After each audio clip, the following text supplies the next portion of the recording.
पितानि शुभाशुभानामोऽपि तं नमामि। कामरूप समुद्भूते कामपीठावतंसके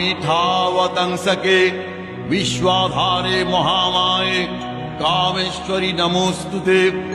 अव्यक्त विग्रहे शान्ते सन्तते कामरूपिणी कालगम्ये परे शान्ते कामेश्वरि नमोऽस्तुते।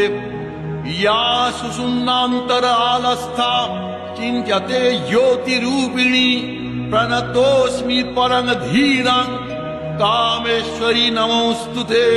दंष्ट्राकरालवदने मुण्डमालोपशोभिते सर्वतः सर्वगे देवी कामेश्वरि नमोऽस्तुते।